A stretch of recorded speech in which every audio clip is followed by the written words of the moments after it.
የኤርትራው ፕሬዝዳንት ኢሳያስ አፈወርቂ በ2026 ያደረጉት የመጀመሪያው ቃለ ምልልስ በኢትዮጵያ ሕዝብ ላይ ጦርነት ታውጇል። ስለ ድሮኖች ሚስጥርና የውጭ ኃይሎች ጣልቃ ገብነት የሰጡት መግለጫ። ፕሬዝዳንት ኢሳያስ ስለ ወቅታዊው ዓለም አቀፋዊና ቀጠናዊ ሁኔታዎች ዙሪያ በአፍሪካ ቀንድ ጉዳዮች ተመራማሪ ጋዜጠኛ ከሆነው ማርቲን ፕላውት ጋር ባደረጉት ሰፊ ትንታኔ ስለ ትራምፕ የማጋ ፖሊሲ፣ ስለ ሱዳን የእርስ በርስ ጦርነት፣ ስለ ተባበሩት አረብ ኤሚሬትስ ጣልቃ መግባት፣ ስለ ሳዑዲ አረቢያ የቅርብ ጉዟቸውና ስለ ገዢው ብልጽግና ፓርቲ የሰጡት ትንታኔ ሙሉ ትርጉም ይዘንላችሁ ቀርበናል። በተለይም በኢትዮጵያ በህዝብ ተመርጦ ስለሚገኘው ገዢ ፓርቲ የሰጠው አስተያየት እጅግ መረር ያለ ነበር። ኢሳያስ ምን አሉ የሚለውን የምንነግራችሁ ይሆናል። ለቻናላችን አዲስ ከሆናችሁ ሰብስክራይብ፣ ሼር እና ላይክ በማድረግ አብራችሁን ቆዩ። ፕሬዝዳንት ኢሳያስ ስለ ተለዋዋጭ ዓለም አቀፋዊና ቀጠናዊ ጉዳይ ምን አሉ? ወቅታዊውንና እየተቀያየረ ያለውን ሁኔታ ለመገምገም በ1991 የቀዝቃዛው ጦርነት አብቅቶ በአንድ ዋልታ ዓለም አቀፋዊ ስርዓት ከተተካ በኋላ ያለውንና ላለፉት 3 አስርት ዓመታት የሰፈነውን ሁኔታ እንደ መነሻ መውሰድ ያስፈልጋል። ባለፉት 3 አስርት ዓመታት ውስጥ የተከሰቱት ነገሮች የግድ ፉኩያማና ሃንቲንግተን ካለሙት ከገመቱት ጋር የሚጣጣሙ አይደሉም። ሐቁ ግን አሜሪካ በኢኮኖሚ፣ በቴክኖሎጂና በወታደራዊ መስኮች የነበራት የበላይነት እና ሁሉን አቀፍ የበላይ መሆን ምኞቷ አልተሳካም። በእነዚህ ሁሉ መለኪያዎች ያላት ተጽዕኖና የበላይነት እየቀነሰ መጥቷል። ይህ የቁልቁለት ጉዞ ከብዙ ዓመታት በፊት በግልጽ የታየ ነው። አሁን 36 ትሪሊዮን ዶላር የደረሰው የዋሽንግተን ዕዳ የዚህ እውነታ ማሳያ ነው። በእርግጥ የፕሬዝዳንት ትራምፕ የማጋ ሜክ አሜሪካ ግሬት አጌን መርህ በጥቅሉ ሲታይ ይህ ሁኔታ በዝምታ እንደማመን ይቆጠራል። ከዚህ አንጻር በቅርቡ አሜሪካ በቬንዙዌላ ላይ እጽን ለመዋጋት በሚል ሰበብ የወሰደችው እርምጃ እንዲሁም በኩባ፣ በኮሎምቢያ፣ በሜክሲኮ፣ በኢራን እና በግሪንላንድ ጉዳይ ላይ ሊወሰዱ የሚችሉ እርምጃዎች የማጋን ፖሊሲ ግቦች ለማሳካት ጥቅም ላይ የዋሉ መሳሪያዎች ማሳያ ናቸው። ጦርነቶችን እንደ ደቡብ አፍሪካና ናይጄሪያ ባሉ ጉዳዮች ላይ የታየውን የተመረጠ ድጋፍን ከዓለም አቀፍ ድርጅቶች መውጣትን እንዲሁም እንደ ዩክሬን፣ አርሜኒያ፣ አዘርባይጃን እና ታይላንድ፣ ካምቦዲያ ያሉ ግጭቶች እንዲፈቱ ማመቻቸትን ያካትታል። የእነዚህ እርምጃዎች ግልጽ ዓላማ የሌሎችን ሀገራት ተፈጥሯዊ ሀብቶች በመበዝበዝ የአሜሪካን የኢኮኖሚ ኃይል ማሳደግና የማጋን ስኬት ማረጋገጥ ነው። የእነዚህ እርምጃዎች ዋነኛ ኢላማዎች በተለይም የፕሬዝዳንት ትራምፕ በቬኔዙዌላና በግሪንላንድ ላይ ያላቸው እቅድ በግልጽ ቻይናና ሩሲያ ናቸው። የአውሮፓ ህብረት እንኳን በቀረጥ ጭማሪ ኢላማ ተደርጓል። የስደት ጉዳይም በአሜሪካ ማጋን ለማስፋፋት የምትጠቀምበት አቀራረብ አካል ነው። የማጋ በቀጠናችን ላይ ያለው ተጽዕኖ መታየት ያለበት በዚህ ሰፊ አውድና ማዕቀፍ ውስጥ ነው። በአሁኑ ወቅት ዓለም የሽግግርና የትርምስ ጊዜን እያለፈች ነው። ሰዎች ፍትሃዊ በሆነ ስርዓት ውስጥ በሰላም እንዲኖሩ የሚያስችል አዲስ ዓለም አቀፋዊ ስርዓት ያስፈልጋል። ትኩረቱ በአሜሪካ ላይ ብቻ መሆን የለበትም። ቻይና፣ ሩሲያ፣ ህንድ፣ ጃፓን፣ ኮሪያ፣ ፓኪስታን እና የአውሮፓ ህብረት በእንዲህ ያለ ዓለም አቀፋዊ ስርዓት ውስጥ ሊጫወቱ የሚችሉት ሚናም ግምት ውስጥ መግባት አለበት። ኔቶ በቀውስ ውስጥ ነው። የአውሮፓ ህብረትም የሚጠበቅበትን ያህል አልሆነም። መግለጫ ከመስጠት ባለፈ ማጋን ለመቋቋም ምን አይነት ተግባራዊ ሚና ሊጫወት ይችላል? የዓለም አቀፋዊ እድገቶች ግምገማዎችን በዚህ መነሻ ላይ የተመሰረተ መሆን አለበት። የተለያዩ ሁኔታዎችን በመለየት በመሬት ላይ ካሉ እውነታዎች ጋር በማያያዝ መተንተን አለብን። አፍሪካ 60 በመቶ የሚሆነውን የዓለም የተፈጥሮ ሀብት ብትይዝም አሁን የተገለለች አህጉር ሆና ቀርታለች። ይሁን እንጂ የእኛ ሰፊ ጎረቤት ቀይ ባህር፣ የአፍሪካ ቀንድ እና የባህረ ሰላጤው ቀጠና ከፍተኛ ጂኦስትራቴጂካዊ ጠቀሜታ አለው። በሚቀጥሉ 3 ዓመታት ውስጥ ይህን ብልጫ እንዴት ልንጠቀምበት እንችላለን? ፖሊሲዎቻችንን ስንቀርጽና ስናስተካክል እነዚህ ተለዋዋጭ ሁኔታዎችን መገምገም አለባቸው። የፕሬዝዳንት ትራምፕ እርምጃዎችን ለይቶ ወይም አስፈላጊ በሆነ ሁኔታ አጋኖ መታየት የለባቸውም። እያንዳንዱ ምክንያት በጥንቃቄና በተናጥል መመርመር አለበት። ይህ ጉዳይ በሚቀጥሉ 3 ዓመታት ውስጥ ዓለም አቀፋዊና ቀጠናዊ ኃይሎችን በትራምፕ መርህ ውስጥ ከሚጫወቱት ሚና አንጻር መገምገም ይኖርበታል። ትንታኔያችን ሚዛናዊ ሆኖ በቀጠናዊም ሆነ በብሔራዊ ደረጃ ተግባራዊ መሆን አለበት በማለት ትንታኔያቸውን የጀመሩት ኢሳያስ በመቀጠልም ሀገራቸው ከትራምፕ አስተዳደር ጋር ስላላቸው ግንኙነትም ተከታዩም ብለዋል። የአንድ ዋልታ ዓለም አቀፋዊ ስርዓት መፈጠር ድንገት ከኤርትራ ነጻነት ጋር በተገጣጠመ ወቅት ነበር እና ተከታታይ የአሜሪካ አስተዳደሮች የተከተሏቸው የተሳሳቱ ፖሊሲዎች በኤርትራም ሆነ በጥቅሉ በዓለም ላይ ጎጂ ውጤቶችን አስከትለዋል። በእኛ በኩል ከነጻነት በፊትም ቢሆን በህዝባችን ላይ ለብዙ አስርት ዓመታት ግፍ ቢፈጸምም ከጅምሩ መርሳትና ይቅር ማለት በሚል መርህ ገንቢ የሆነ ግንኙነትን ለመፍጠር በትጋት ጥረናል። ነገር ግን የእኛ ቅን ጥረት ተገቢውን ምላሽ አላገኘም። ይሁን እንጂ የኤርትራ መንግስት ለግንኙነት ተነሳሽነቱን በመውሰድ በፕሬዝዳንት ትራምፕ የመጀመሪያ የስልጣን ዘመን በሁለተኛው ዓመት የመጀመሪያ ላይ መልእክት ልኮ ከአስተዳደሩ የተገኘው የመጀመሪያ ምላሽም አዎንታዊ ነበር። በሚያሳዝን ሁኔታ ያ የመጀመሪያ ተነሳሽነት በሌሎች ጉዳዮች ተውጦ ሳይሳካ ቀርቷል። በኤርትራ ላይ በርካታና አላስፈላጊ ማዕቀቦችን በጣለው በባይደን አስተዳደር ወቅት የአሜሪካና የኤርትራ ግንኙነት እንደገና ተበላሽቶ ነበር። ኤርትራ በፕሬዝዳንት ትራምፕ ሁለተኛ የስልጣን ዘመን ገንቢ ግንኙነት እንዲኖር ያላትን በጎ ፈቃድ በድጋሚ በተግባር አሳይታለች። ሆኖም ሂደቱ በተወሰኑ ተንታኞችና የጥቅም አስከባሪዎች የተገደበ ይመስላል። ለዚህ እንደ ምሳሌ የሚጠቀሰው የአሜሪካ የውጭ ጉዳይ መስሪያ ቤት ስለ ኤርትራ ለኢንቨስትመንት የማይመች ሁኔታ በሚል ያወጣው የተሳሳተ ሪፖርት ነው። እነዚህ ተገቢ ያልሆኑ ጥቅሞችን ለማግኘት የሚደረጉ ያረጁ የማስፈራሪያና ስም የማጥፋት ስልቶች ናቸው። ያም ሆኖ ይህ እግር የመጎተት ተግባር በትራምፕ ቀሪ የስልጣን ዓመታት ውስጥ ገንቢ ግንኙነት ለመፍጠር የምናደርገውን ጥረትና ቁርጠኝነት አያዳክመውም። የእኛ አቀራረብ ከቀጠናዊ እይታ አንጻርም አጠቃላይ ነው። አቀራረባችን በኤርትራና በአሜሪካ የሁለትዮሽ ግንኙነት ላይ ብቻ የተመሰረተ ሆኖ አያውቅም። ቀጠናዊ ሰላምን መረጋጋት ለልማት ቅድመ ሁኔታ ነው። ከአሜሪካና ከሌሎች አጋሮች ጋር የምንፈጥረው ግንኙነትም በወሳኝ ቀጠናዊ ጉዳዮች ላይ የጋራ አመለካከትን፣ አቀራረብን የሚያጎለብት መሆን አለበት በማለት ስለ ሀገራቸውና ስለ አሜሪካ ያላቸውን ምልከታ አስቀምጠዋል። በመቀጠልም ስለ ሱዳን ተከታዩ መልስ ሰጥተዋል። በሱዳን ያለውን ሁኔታ ከ1956 ጀምሮ ካለው የሀገሪቱ ታሪካዊ ሂደት አንጻር መረዳት ያስፈልጋል። ጉዳዩም በሁለትዮሽ ግንኙነት ብቻ ሳይሆን ሰፋ ባለ እይታ ማየት ይገባል። አሁን ካለው ቀውስ በፊት ለነበሩ 30 ዓመታት የብሔራዊ ኮንግረስ ፓርቲ በሱዳንና በሰፊው ቀጠና ውስጥ ከባድ ችግሮችን በመቆስቆስ ተጠምዶ ነበር። በመጨረሻም የሱዳን ህዝብ ሁኔታውን መታገስ አቅቶት በህዝባዊ አመፅ ስርዓቱን አስወገደ። በመቀጠልም ወታደራዊ ተቋሙ በሉዓላዊ ምክር ቤት በኩል እንደ ባላደራ ኃላፊነቱን ተረከበ። የሽግግር ምክር ቤቱ ዋና ዓላማ ስልጣን ለሲቪል አስተዳደር እስኪተላለፍ ድረስ እንደ ጊዜያዊ ድልድይ ሆኖ ማገልገል ነበር። የሽግግር ምክር ቤቱ ሀገሪቱን ወደ ሲቪል አገዛዝ እንዲመራ ያለውን ሐሳብ ደግፈናል። በዚህ መሰረት በ2022 ሰነድ አዘጋጅተን ለሽግግር ምክር ቤቱ አቅርበን ነበር። የጋራ መግባባቱ የሉዓላዊ ምክር ቤቱ ቢበዛ በ3 ዓመታት ውስጥ ስልጣን እንዲያስረክብ ነበር። ሆኖም የውጭ ጣልቃ ገብነቶች ይህንን ሂደት አደናቀፉት። የእነዚህ የውጭ አካላት ዋና ዓላማ በሱዳን ያለውን ቀውስ በመጠቀም ቀጠናውን ማተራመስ ነው። ዋነኛው ቀውስ ፈጣሪ አካል የተባበሩት አረብ ኤሚሬትስ ናት። በሱዳን ያለው ቀውስ እንደ የእርስ በርስ ጦርነት ወይም በሁለት ጄኔራሎች መካከል እንዳለ ፉክክር ብቻ ተደርጎ ሊወሰድ አይችልም። እነዚህ ለተወሰነ ጊዜ ብቻ የተቋቋሙ ጊዜያዊ አካላት ናቸው። ከዚህ አንጻር ለሲቪል አገዛዝና ለዘላቂ ሰላም መንገድ ለመክፈት የሽግግር ምክር ቤቱን መደገፍ ብቸኛው ውጤታማ መፍትሄ ሆኖ ይቀጥላል። ከተለያዩ አካላት የሚሰነዘሩ ከእውነት የራቁ ሀሳቦችና የጥበብ ቃላት እንዲሁም የሰላም ጥረቶች መበራከት ቀውሱን ከማራዘምና ከማወሳሰብ ውጭ የሚፈይዱት ነገር የለም። ግብጽ እና ሌሎች ቀጠናዊ ሀገራት በሱዳን ውስጥ ዘላቂ ሰላምና መረጋጋት እንዲሰፍን የሚደረገውን ጥረት በማሳካት ረገድ ገንቢ ሚና ሊጫወቱ ይገባል ሲሉ ገልጸውታል። ጋዜጠኛው ስለ ኢትዮጵያና ስለ ብልጽግና ፓርቲ ተከታዩን ጥያቄ አቅርቦላቸው ነበር። የብልጽግና ቡድን የሁለቱ ውሃዎች ስትራቴጂ የሚል ፍላጎት በመፍጠር በኤርትራ ሉዓላዊነት ላይ ያነጣጠረ ተከታታይና አሰልቺ ፕሮፓጋንዳ ሲያካሂድ ቆይቷል።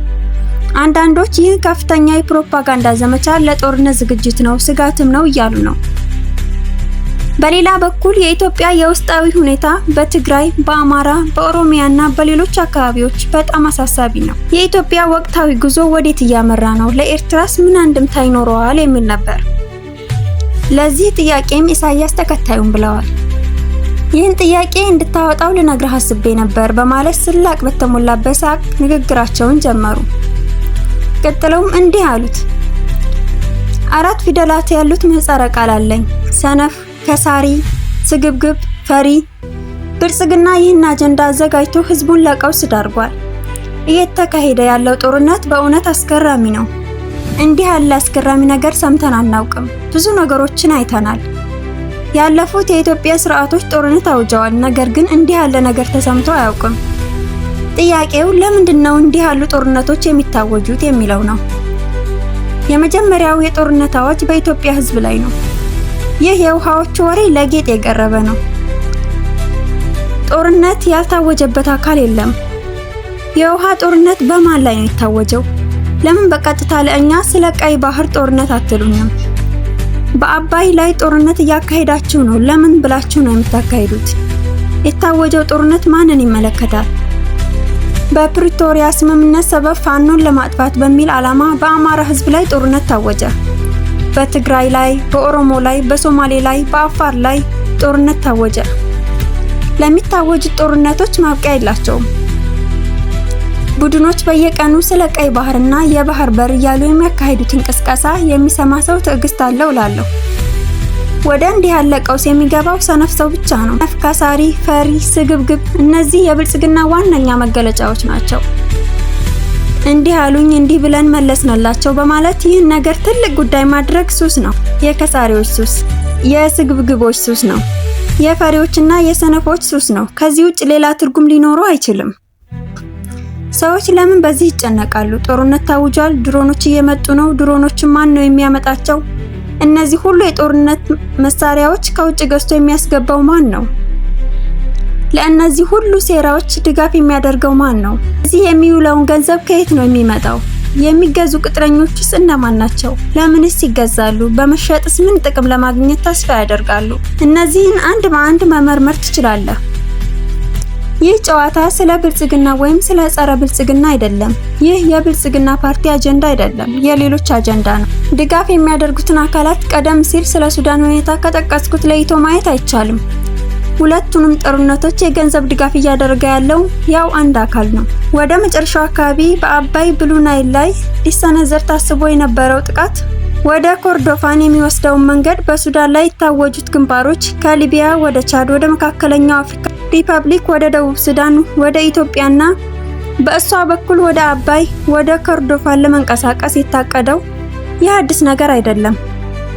ከህዝብ የተሰወረ ምስጢር አይደለም። የፈለጋችሁትን ስም ስጡት፣ ብልጽግና ወይም ሌላ። ይህ የሰነፎች የከዳተኞችና የገበሬዎች አጀንዳ ነው። ከምግብ ትርፍራፊ ጉቦ ይተቀበሉ የሚሰሩ አካላት ጦርነት ስላወጁብን የምንጨነቅበት ምክንያት አለን? ምን አይነት ጦርነት ነው የሚያወጁት? ብዙ ነገሮችን ተምረናል፣ ብዙ ነገሮችንም አይተናል ማለት እንችላለን። ይህንን ሁኔታ ከአረጋዊ ሳሊህ ተረት ጋር ተመሳሳይ አድርጌ ነው የማየው። ረጅም ታሪክ ስለሆነ ጊዜያችሁን ማባከን አልፈልግም። ሰይጣን የሰው አምሳል ይዞ መንገድ ላይ ይጠብቃል። ና ቡና ወይም ሻይ ጠጣ ይልሃል። ይህን የሚያደርገው ትኩረትህን ለመስረቅ ነው። አንተ ግን አረጋዊ ሳሊህ እንዳለው የምሰራው ስራ ላይ ስራዬን ጨርሼ እመጣለሁ ትለዋለህ። በሰነፎች ግብዣ በትርኪ ምንኪ ነገር አትጠላለፍ የሚለውን ትምህርት ከቆይታ በፊት ተምረናል። እኛ በእንዲህ አይነት የሰነፎች ትምህርት ውስጥ አንገኝም። ዝግጅት እየተደረገ ነው። እነዚህ ዝግጅቶች ምንድናቸው? በየትኛው አቅጣጫ ነው ጥቃቱን የሚጀምሩት? መቼ ነው የሚጀምሩት? በፋኖ ነው የሚጀምሩት ወይንስ መጀመሪያ በኢትዮጵያ ሕዝብ ላይ ጦርነት አውጀው ይጨርሳሉ? በሳምሬ መንገድ ነው የሚመጡት? በትግራይ በኩል ነው የሚመጡት? በየትኛው አቅጣጫ? በጎጃምና በጎንደር ወይንስ በሸዋና በወሎ? ጊዜያችሁን አታባክኑ። ሰነፍና ከሳሪ፣ ፈሪ፣ ስግብግብ እነዚህ ደዌዎች ያለባቸውን ግለሰቦች በዚህ ቀጠና መጥተው ትርምስ እንዲፈጥሩ በፍጹም መፍቀድ የለበትም። በእነሱ የውሸትና የተንኮል ግብዣ ላይ መቀመጥ የለብንም። እኛ ስራችንን በመስራት ላይ መጽናት አለብን። ጦርነት ካወጁብን ሲመጣ እናየዋለን። ነገር ግን ጦርነት ከታወጀ ራሳችንን የመከላከል መብታችንን ማንንም የምንጠይቅበት ምክንያት የለም። ይህ እየተመራ ያለው በሰነፎች፣ በስግብግቦች፣ በፈሪዎችና በከሳሪዎች ነው። የእኛ ዜና ይህን በፍጹም ሊጠቅሰው እንኳን አይገባም። ሊወያይበት የሚገባ ጉዳይ አይደለም። ጦርነቱ ሲመጣ እናየዋለን። ለእኛ አዲስ ነገር አይደለም። ጦርነት ኮሌጅ ሄደን የተማርነው አይደለም፣ ከልምድ ነው የተማርነው። ታሪክ ምስክር ነው። በእንዲህ አይነት የቃላት ጦርነት ውስጥ አንገባም። በእንዲህ አይነት የጥጋበኝነት ባህሪ ውስጥ አንገባም። በተቻለ መጠን ጦርነትን ለማስቀረት እንሰራለን። ከዛ ውጭ ግን ይህ ተባለ ያ ተባለ ሊባል አይገባም። በእንዲህ አይነት ድራማዊ ፕሮፓጋንዳ አትጠመዱ፣ አትስሙትም። ተረጋጉና በስራችሁ ላይ አተኩሩ። ቅድሚያ በሚፈልጉ የልማትና ሌሎች ጉዳዮች ላይ ብትሰሩ ይሻላል። ከነዚህ ዓላማ ቢስና ሰነፎች ጋር የምትሮጡበት ምክንያት የላችሁም። አውጀዋል፣ ስብሰባ እያደረጉ ነው፣ ይህን እያደረጉ ነው፣ ያን እያደረጉ ነው፣ ሲመጣ እናየዋለን። አሁን ሌሎች ጉዳዮችን እናከናውናለን። ጋዜጠኛው ቀጥሎ የጠየቃቸው በቅርቡ ስላደረጉት የሳዑዲ አረቢያና ግብጽ ጉብኝቶች ዓላማ ምን እንደሆነ ነበር። ፕሬዝዳንቱም ተከታዩን ሲሉ ተደምጠዋል። ከልምድና ከትጥቅ ትግሉ ዘመን ጀምሮ የምንከተለው ዋናውና የቆየው ብሔራዊ ፖሊሲያችን ቀጠናዊ መረጋጋት ነው። እኛ ተገለን የምንኖር አይደለንም። ስለዚህ መረጋጋት ለእኛ አማራጭ ሳይሆን አስፈላጊነት ነው። ይህ መርህ በእኛ ብቻ ሳይሆን በጎረቤቶቻችን ባሉ ሀገራት ሁሉ፣ በአባይ ተፋሰስ፣ በአፍሪካ ቀንድ፣ በቀይ ባህርና በባህረ ሰላጤው አካባቢ ሊከበር ይገባል። በአጠቃላይ የእኛ ቀጠና በውስጣዊ ድክመቶችና በውጭ ጣልቃ ገብነቶች ምክንያት ለቀጣይ ቀውሶች ተጋልጦ ቆይቷል። እነዚህን ተግዳሮቶች አስቀድመን ሳንፈታ ልማትን ሙሉ በሙሉ ማሳካት አንችልም። ጎረቤቶቻችን በቀውስ ውስጥ እያሉ እኛ ደህና ነን ማለት አንችልም። ስለዚህ ተግባሮቻችን እርስ በእርስ የሚደጋገፉ መሆን አለባቸው። እንዲህ ያለውን ሁኔታ ለመፍጠር ደግሞ የጋራ መግባባት አስፈላጊ ነው። ግንኙነታችን በዚህ እውነታ ላይ የተመሰረተ ነው። ከሳዑዲ አረቢያ መንግስት ጋር ያለን የሁለትዮሽ ግንኙነት ዓላማው ይህንን የጋራና ክቡር ግብ ማሳደግ ነው። ይህም አዲስ ነገር አይደለም። ይህንን ጥረት ለረጅም ጊዜ ስናከናውን ቆይተናል። ይህን የምናደርገው ለጥምረት ሲባል ብቻ ሳይሆን ሳዑዲ አረቢያ በቀጠናው ውስጥ ትልቅ ጂኦስትራቴጂካዊ ሚና ስላላት ነው። ሳዑዲ አረቢያ በቀይ ባህር ቀጠና መረጋጋትን፣ ደህንነትንና ልማትን ለማስፈን ልትጫወት ስለሚገባት ሚና ተወያይተናል። ከሳዑዲ አረቢያ ጋር ያለን የሁለትዮሽ ግንኙነት ቀጣይነት ያለው የምክክር ሂደት ነው። ከጥቂት ዓመታት በፊት ስለ ባህር መስመሩ ደህንነትና ጥበቃ ሲባል የባህር ዳርቻ ሀገራት ሊኖራቸው ስለሚገባው ትብብርና ቅንጅት የሚገልጽ አጠቃላይ ባለ 12 ነጥብ የጥናት ሐሳብ አቅርበን ነበር።